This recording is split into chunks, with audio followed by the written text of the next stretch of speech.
Young hero Sandeep Kishan కు తెలుగులో మంచి మార్కెట్ ఉంది. కుర్రాల్లో ప్రామిసింగ్ హీరో అనే ట్యాగ్ని అయితే సొంతం చేసుకున్నాడు. అయితే సందీప్ కిషన్ ఎక్కువ ప్రయోగాలు చేస్తూ ఉంటాడని అందరికీ తెలిసిందే. ఆ ప్రయోగాల్లో భాగంగా వచ్చిందే ఈ ఊరి పేరు భైరవకోన. నిజానికి ఈ మూవీ ఎప్పుడో రిలీజ్ కావాల్సింది, కానీ వాయిదాల మీద వాయిదాలు వేసుకుంటూ ఫిబ్రవరి 14న పెయిడ్ ప్రీమియర్స్తో ప్రేక్షకుల ముందుకు వచ్చారు. ఫిబ్రవరి 16న వరల్డ్ వైడ్గా థియేటర్లో రిలీజ్ కాబోతోంది.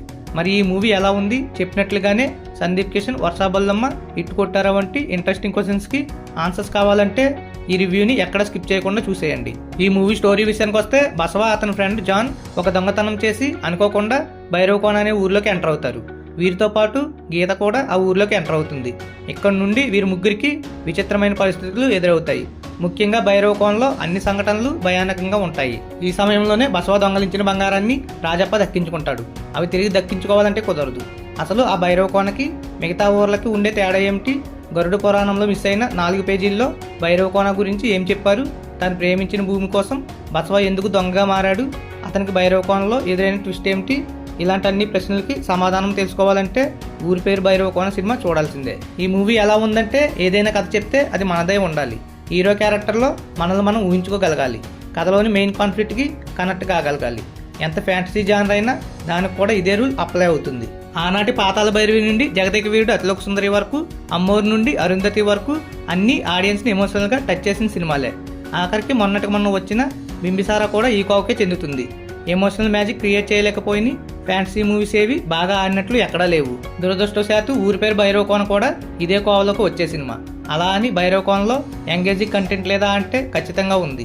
అక్కడక్కడ చైరెడ్జిపై కూర్చోబెట్టి టెన్షన్ పుట్టించే సీన్స్ కూడా ఉన్నాయి. కానీ లాజిక్కి చాలా దూరంగా ఎమోషన్ మిస్ అయిన ఆ సీన్స్ భైరవకోనని గట్టెక్కించలేకపోయాయి. భైరవకోన ఇంట్రడ్యూస్ సీన్స్లతో డైరెక్టర్ చాలా సులువుగా తన స్టోరీలోకి ఆడియన్స్ని తీసుకెళ్లాడు.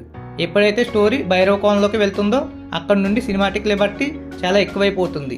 కానీ పోస్ట్ హాఫ్లో బసవ భూమి ట్రాక్ విడిగా నడుస్తూ ఉండటం, భైరవకోన అసలు ట్విస్ట్ ఇంటర్వెల్ వరకు రివీల్ చేయలేకపోవడంతో ఓ మంచి ఫ్యాంటసీ అడ్వెంచర్ మూవీ చూస్తున్నామనే ఫీలింగ్ కలుగుతుంది. వీటికి తోడు వైవార్స వెన్నెల కిషోర్ కామెడీ కూడా బాగా వర్కౌట్ అవడం కలిసి వచ్చింది.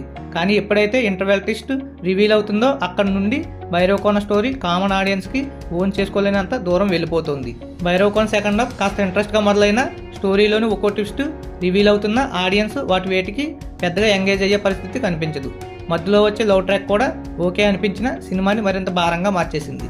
అన్నిటికీ మించి క్లైమాక్స్ కూడా భైరవకోనకి పెద్ద మైనస్గా మారింది. ఫస్ట్ హాఫ్లో జనరేట్ అయిన కాస్తంత ఫన్ను, రియాలిటీకి కాస్త దగ్గరగా స్టోరీ ఉన్న భైరవకోన రిజల్ట్ మరోలా ఉండేది. ఈ మూవీలో ఎవరెలా చేశారంటే, తెలుగులో ఎప్పటికైనా ఓ మంచి సక్సెస్కి అన్ని క్వాలిఫికేషన్స్ ఉన్న హీరో సందీప్ కిషన్. సినిమా కోసం సందీప్ ఎంత కష్టపడతాడో అందరికీ తెలుసు. భైరవకోనలో కూడా ఈ కష్టం కనిపించింది. కాకుంటే లుక్ పరంగా మాత్రం పెద్దగా గుడ్ వర్క్ జరగలేదు. ఇక భూమి క్యారెక్టర్లో వర్షబల్లమ్మ అదరగొట్టింది. కావ్య తాపర్కి కూడా కావాల్సినంత స్క్రీన్ స్పేస్ ఈ మూవీలో దొరికింది. వైవార్స వెన్నెల కిషోర్ కామెడీ అదిరిపోయింది. మిగతా యాక్టర్స్ కూడా పర్వాలేదు అనిపించింది. టెక్నికల్ విషయానికి వస్తే శేఖర్ చంద్ర మ్యూజిక్ బాగుంది. నిజమేనే చెబుతున్న పాట పెద్ద సెట్. ఇక బీజిఎం కూడా అదిరిపోయింది. సినిమా అంతా స్టోరీతో నిండిపోవడంతో ఎడిటర్ ఎక్కడ వేలు పెట్టడానికి లేకుండా పోయింది. కెమెరా వర్క్ ఓకే అనిపించింది. ప్రొడక్షన్ వాల్యూస్ మాత్రం బాగున్నాయి. చివరగా డైరెక్టర్ విజయ్ ఆనంద్ కాస్త తెలివి తగ్గించుకుని స్టోరీలు రాసుకుంటే మేకర్ దాన్ని అద్భుతంగా తీయగలరు. కానీ ఎక్కడికి పోతావు చిన్నవాడ సినిమాలో తప్ప ఎక్కడ ఆనంద్ తన స్టోరీని సింపుల్గా చెప్పింది లేదు.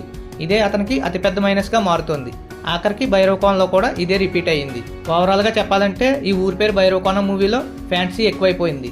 సందీప్ నటన కోసం అలాగే ఒక మంచి థ్రిల్లింగ్ సస్పెన్స్ మూవీని చూడాలనుకుంటే ఈ మూవీ మిస్ కాకండి. ఈ మూవీని థియేటర్లోనే చూడండి, లేకపోతే ఒక మంచి థియేటర్ ఎక్స్పీరియన్స్ మూవీని మిస్ అవుతారు. ఇలాంటి మరిన్ని వీడియోస్ కోసం నా ఛానల్ని సబ్స్క్రైబ్ చేసుకోండి.